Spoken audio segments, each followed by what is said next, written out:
Nice thing about these sheets and doing things this way is that it's low pressure. You hit a little bit of a question like that, you write it on the sheet.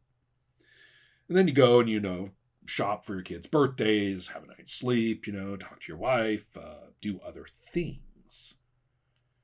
Often when you wake up in the morning, you're kind of refreshed and ready to look at that and say, okay, here's my starting point. Now we have this question. And you didn't feel backed into the question. You're comfortable with everything else going on. And you can, address the question from a comfort zone spot rather than feeling, oh, this, that, oh, and that lands me here. Oh, no. Right. Like, okay. So it actually wasn't that long, as it turned out. I often will let stuff like that just bake for a week and deliberately not hassle myself about it. But in this case, 36 hours later, I was like, I want to do this. So that's what lands us with sheet 3, which, as you see here, has no notes on it, but it is not entirely ready to play. It's just that we're not planning on playing this. So that one last 10% step of looking at it and going, what's my A arrow from the situation that lands us in this scene? Where are we looking at these characters? What's happening? I actually have notions about that. The idea that the tribal characters, Thekmessa in particular, could easily, be hearing the weird song, right, that it mentions Leonidas. And I mean, Diorix is in the song, right? I mean, Diorix would be like, hey, that's about me. Who's singing this shit, right? Is real easy. So all sorts of stuff like that is there. I mean, the danger landing on Ukmek about his pursuers, playing out Leonidas, issues or, current moments of activity, because his character is actually very in a proactive state right now, and playing the other non-player characters and, social conditions of that, playing in the Imperial City, getting a super good look at that for the first time. That would be fun. So I can really, I feel it, right? That extra 10% is just so there that I'm not doing it. But you can bet it would be scribbles all over this sheet. As you can see, I've reorganized the sheet now. I don't have to put a lot of stuff that we've got in other places, summarize, move things around so that now we have some nice character portrait summaries, and then I've split things out by issue. So we've got my summaries for the politics and controversy, still with a little question mark there. As I say, the row to hoe that something is anti-colonial and reasonable, because he had proposed a reasonable solution to the problem, as according to the lifelines, that it be resonant. I'm not going to do any anti-colonial imperial tribe stuff that isn't resonant in some way. It's so non-trivial. But I want to stick with this as whimsical fantasy. And that also, let's just not go for full-on depression here. Ooh, really? All those? Okay, red question mark, red exclamation point. If we were to play, then those more, that remaining 10% of prep is, going to have to arrive at least a starting point that floats my boat with those concepts. But you can look at the diagram and see how I've sort of said, all right, about the tribal history, all right, about the crystal spear. Many of these things remain to be filled in to the point of playability, or to be invoked, perhaps, not filled in to the point of playability. That remains, but are so strong that to do that little cognitive step, which actually is very dynamic and demands play, I consider it to be moved into that mode. If I work on this anymore, I'm playing it. So that's where I wanted to take this exercise. A couple of points about this. This is clearly at the far end of what I'm referring to as solipsistic situation creation, where you get the character sheets and you go, how I hook these together, that is the situation.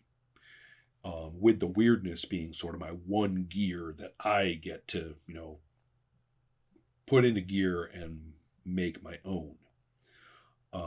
then all the rest is taken from the source material for the game, much of which will remain backdrop in play. The ones that I say that I want to work with is situational now and will become its own thing in play that it wasn't before. So, all that stated, there is obviously the far end of situational prep as far as characters are concerned. It may well be that the characters are made and the situation is made entirely independently of them. The classic example, of course, is the published scenario, and then it just says, well, the characters, just assuming whoever and whatever made for this game will be fine for this situation. But Circle of Hands goes in that direction. The backdrop material is sort of the backdrop material that the preparator and the players through their characters, but the preparator of the situation, the venture, so together they make the situation. Both are drawing hard on interpreting the backdrop as they make their stuff.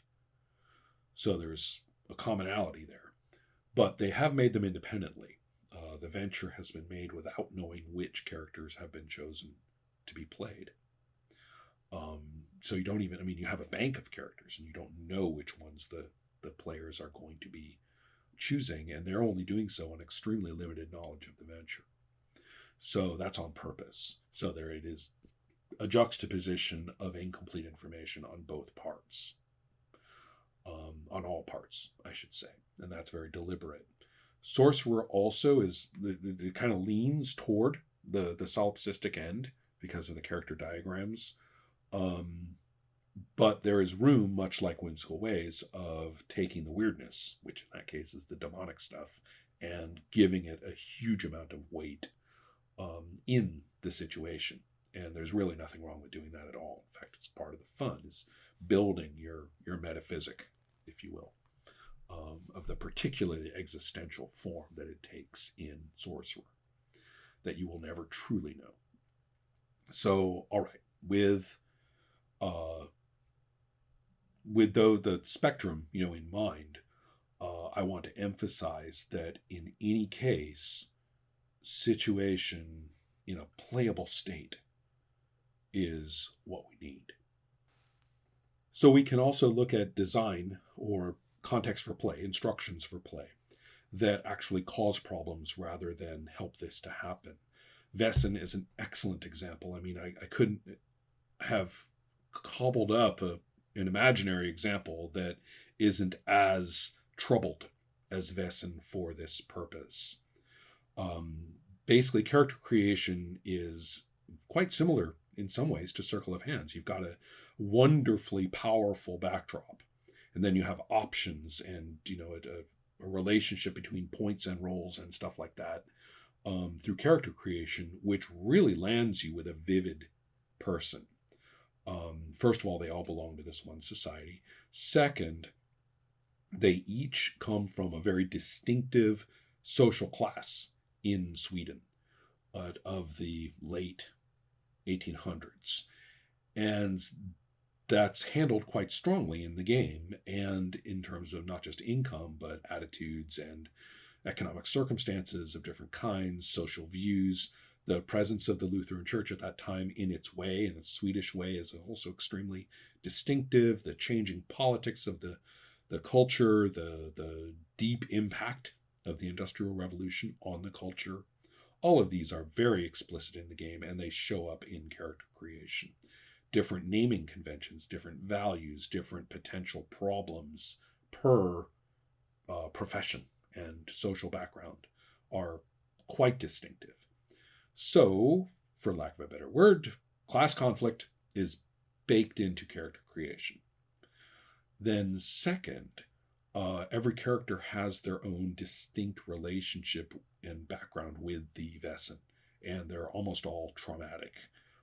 There are also issues that go with your character class. For example, there were several that could go with being a priest character type, and I chose doubt. So everybody's troubled. You've got your issues with who you are socially, And you've also got what amounts to PTSD.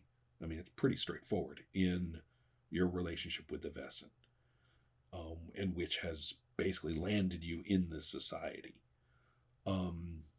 Similarities to Circle of Hands, I think you can see, are extremely strong.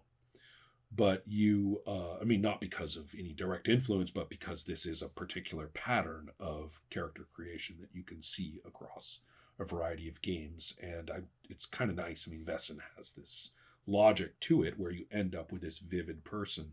Olo was able to draw Hilding, instantly. He finished making Hilding. It's like, bam, drew him, and it's really vivid.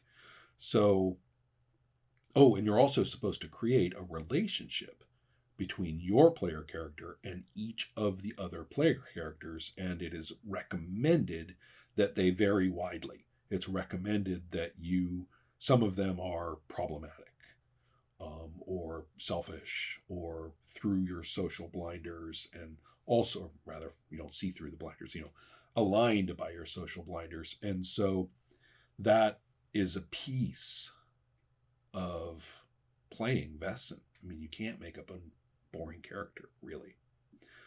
Well, then, what about playing Vesson itself? And we quickly discover that not just in a GM section, but scattered through the text, it's deeply, deeply enforced. It is central to play that the story is the game master's purview, and that whatever the players do, whatever they even roll,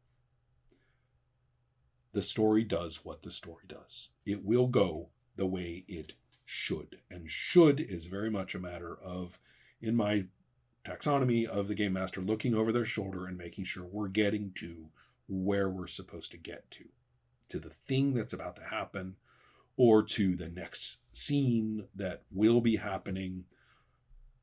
Play is about the game master massaging anything and everything that is said or done, rolled successfully or rolled unsuccessfully, to do that. No bones about it. And as with so many Swedish and other European role-playing games, it is based very heavily on the periodic and constant release of adventures to play. This is the Call of Cthulhu model, which took hard roots in Europe. It took root hard in Europe, and it is expected. This is a good role-playing game, one that is socially and economically solid, reliable, beautiful, imaginative, evocative, that you're going to get another adventure that you can play. And again, with the assumption that the characters are to be landed in it arbitrarily. Now, what is there for the juxtaposition of these rather powerfully motivated and variably oriented and not necessarily aligned characters in terms of their values and goals? But they do belong to this society. How does that go with going through the adventure of what Vesson is kicking up a fuss today in this spot? Badly. The nature of the directions for play, the programmed nature of the sequence of events and all the handouts and all the theatricality of playing the adventure, and they're all alike in this regard. Just like Call of Cthulhu supplements are exactly alike in all this regard. Artistically, as a presentational device, they're brilliant. As a play device, well, one person gets to play, the others get to experience, to listen. So it doesn't work at all. We were hoping it would. We're going to play our characters in the program sequence. Everybody realized at the first session that's how we were going to do it. And it doesn't work. Even if you're cooperating with the adventure, being there, character doing things, the absolutely involuntary nature of what is happening and the absolutely involuntary nature of how it's supposed to turn out means playing your character basically throws bricks at the game master. And even if you're cooperating, at the very least, it takes up a block of time. And since it is not permitted to be consequential, the GM would have to be exceptionally agile to say, well, they did this, and so okay, then I'm going to retcon that so it gets us there. With characters of this vivid quality, and the fact that we would like to play them at least talking to one another and having opinions that may differ based on what we've made, we're encouraged, in fact, to make. It's very difficult to match those together. Would take effectively game design, a complete retool of how players are supposed to relate to the situations, which would effectively mean completely different rules for situation creation. And frankly, completely different rules from the direct textual instructions of how the game master is supposed to relate to the dice. So it doesn't work. It's not about being a good DM. A good GM can make it work. No.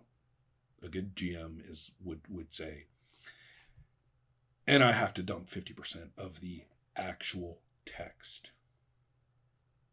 for it to work in any sense, except for the player characters just have to get shut down. They're just wearing different hats for this to go.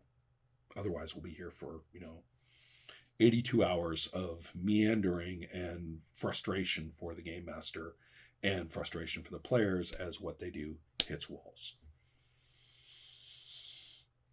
Very straightforward in that regard, I think.